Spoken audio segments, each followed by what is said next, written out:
book auction for the benefit of the Student Press Law Center, especially Gene Robinson and all of her team of volunteers. It was by far the most successful in my memory, maybe the most successful ever, and that doesn't just happen. That happens because people really put themselves out and bust their hump and work hard, and we really, really appreciate it. I mean, I've worked hard this week, but they paid me handsomely to do it, and they paid you nothing, and you did it anyway, so thank you. We really, really do appreciate that, and the generosity of everybody who gave, so thank you. The ACP and the Student Press Law Center present the College Press Freedom Award to recognize those who have shown exceptional fortitude in the face of adversity. The staffs of publications or sometimes individuals. There were a lot of worthy candidates this year, which tells me there was a lot of adversity. Before I introduce my friend Bob Ritter to present the award, I just want to give a shout out to two nominees who, although they won't be standing up here with us, really deserve special recognition. One is Clarice Polk and the staff of the FAMU at Florida A&M University, who over the course of last year provided better news coverage than any other news outlet, college or professional, of the hazing scandal at Florida A&M University. And so in the face of unbelievable hostility from their own campus, which would have preferred not to have to confront some of the unpleasant realities that the FAMU reported on truthfully. So we thank Clarice and her staff for bringing us that news. The Voice at Mercer Community College in New Jersey deserves special recognition as well for exposing the story of a professor who was not just a double dipper, not just a triple dipper, but maybe a quadruple dipper, who had jobs going on at 3 different states at one time while being on the payroll as a full-fledged full professor at Mercer. Came this close to becoming a tenured professor until The Voice exposed him for what he was, and he was made to resign.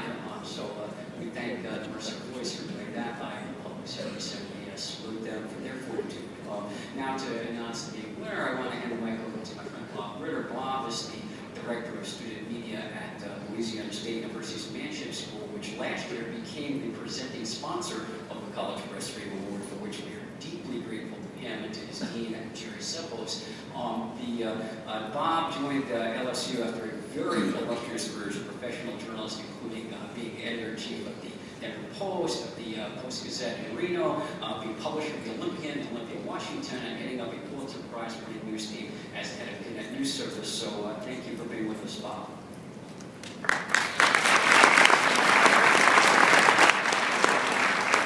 Thank you, Frank. It's great to be here. Those of us associated with our campus newspaper, the Daily Reveille, take special pride in honoring those who stand up to obstacles and dangers and pressures in support of press freedom. By underwriting this award, the Manship School of Mass Communication at LSU pays tribute to the Reveille 7, a group of student journalists who were expelled from our university in 1934 at the behest of the Kingfish. And the Kingfish, as many of you know, was the nickname of Louisiana's legendary governor and U.S. Senator Huey P. Long. The Reveille 7's only offense was their refusal to apologize for their attempt to publish a letter to the editor that was critical of Governor Long's policies. A letter no one read because Long ordered the newspaper to shut down for 2 weeks. Those students were exonerated in 1940, but not until well after the Reveille 7 was forced to leave the university to continue their education at the University of Missouri. Once a tiger, always a tiger. The Reveille 7 rejected expediency and compromise in favor of upholding the principles of freedom of the press. And that is no less the case, certainly today, for those that we honor with the College Press Freedom Award. Chelsea Boozer, Editor-in-Chief of the Daily Helmsman, and her staff at the University of Memphis. Chelsea, why don't you come up?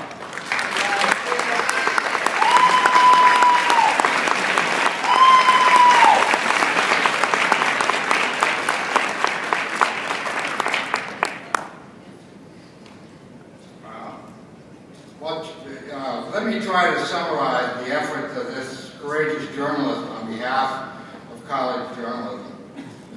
Hostility toward Chelsea and the Daily Helmsman began in 2010 when Chelsea wrote a three-part series on questionable spending by the University Student Government Association, a series which earned her an Investigative Reporter and Editor's National Award.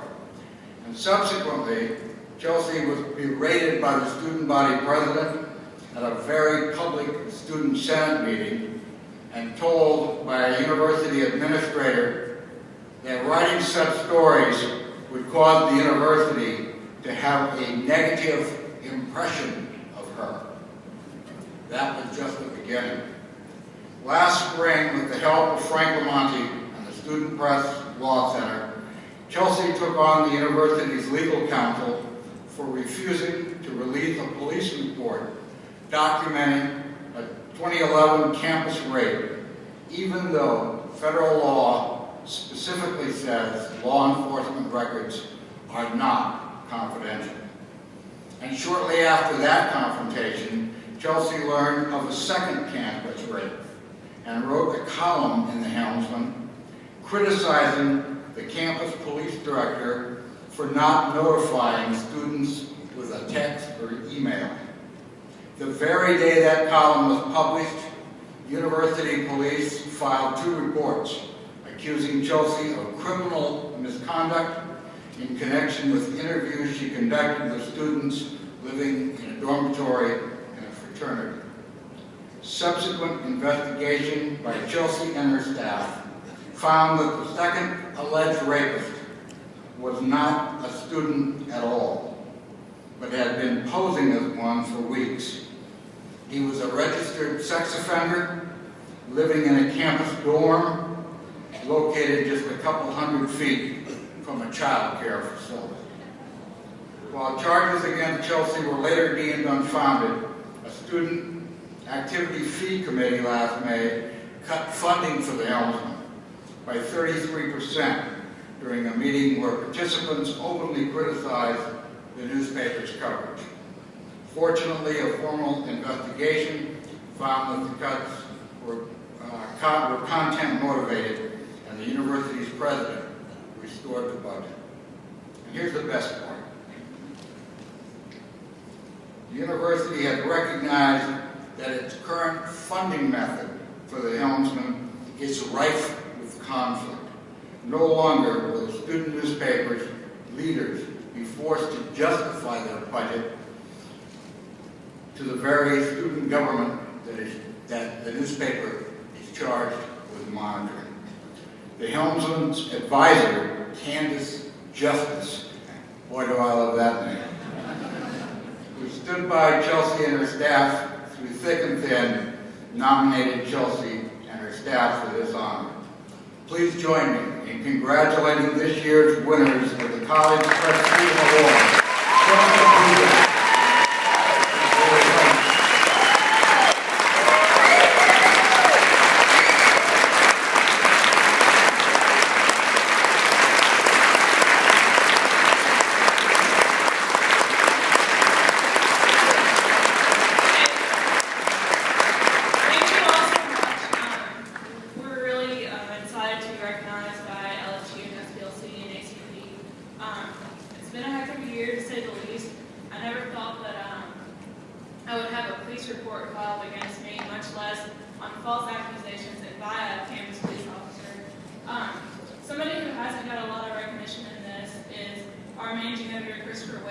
who's also in that police report and also has been going through the same battle. So I'd really like to thank him for standing by me.